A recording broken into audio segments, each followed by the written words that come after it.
Welcome back, everybody. So we are standing over a fuel project, and we are finally making some really good progress. We placed about half of the fuel generators that we need. There's still about 4 more layers that have to go back, but pretty much it's become a thing where I just placed like 10 of them, and then I run out of stuff, and I run back over here to storage, and then I run back over there, and I place more generators, and I have to place all the concrete still, and then I still have to do all the frames underneath, and it's a ton of work.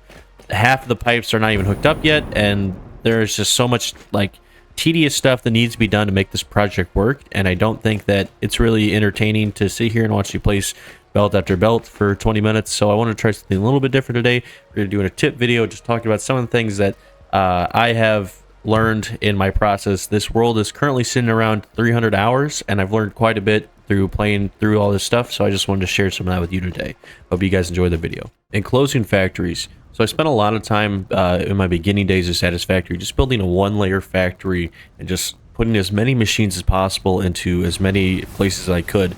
Over time, it would just become a huge spaghetti mess. When I started this series, a big focal point of it became I wanted to build a factory that functions, and I also wanted to look good. And that would involve enclosing everything, creating different rooms for all the different parts that I was going to build, and then doing that ended up creating a bunch more challenges for me, like, oh hey, I have iron rods over here, I need to get it to the assembler. How do I do that? How do I organize that? Focusing on enclosing my factories put me in the position where I had to really kind of learn about the spatial awareness of the game, and as it kind of started off, it turned out okay, and I ended up coming up with a bunch of cool ideas on how I did things, and I learned a lot along the way, which eventually led me to move on to my next factories, where now I can easily decide on where things need to be and how much space they need. I can figure out the transfer lines and everything else that goes along with it in order to make sure that I can create a complete factory as opposed to just kind of having sprawled out stuff everywhere. It really overall helped my organization a lot. And it ended up creating a bunch of cool projects like this room. This is a manufacturer room, and there's not a whole lot in here outside of this one manufacturer, but it creates a lot of really cool stuff that you can not only enjoy from the inside of the factory, but you can also see on the outside of it as well. Steel production has to be my least favorite part of the game. It's very early on, and that's really not the problem. The problem is that without alternative recipes, the foundries become a 1-to-5 split. And I don't know if you've ever seen the 1-to-5 ratio, but it's dumb. It's a stupid split. It doesn't make sense to me.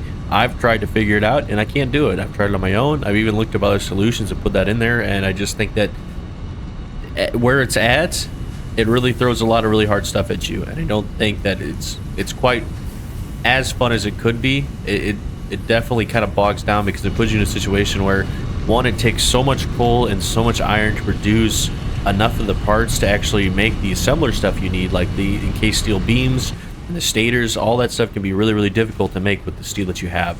So I feel like it really kind of bogs down the game, and it's not fun for me to play.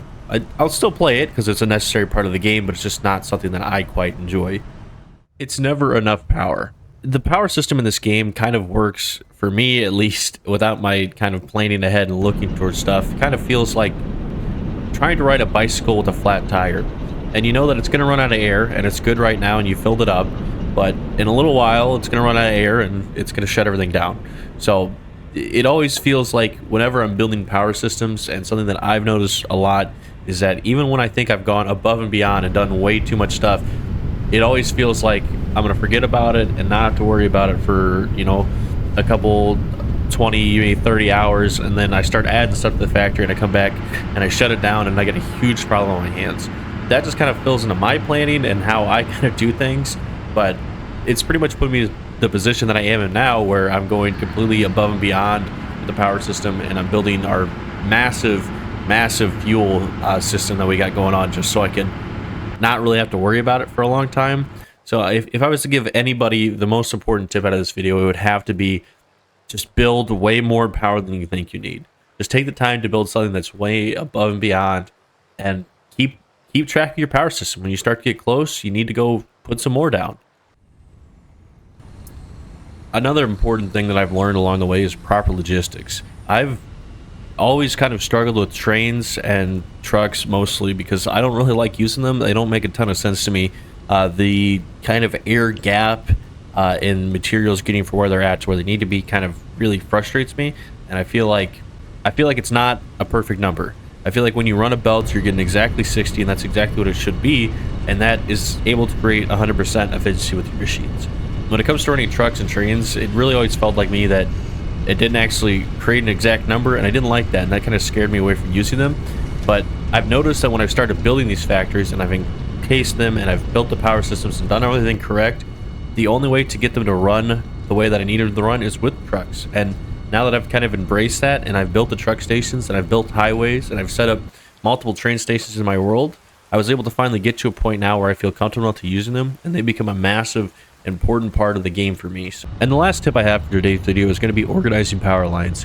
When it comes to kind of my negligence and observing how much power I have left in my system, the important thing that prevents me from kind of ruining the world all the time is setting up proper junctions and power areas in my factories.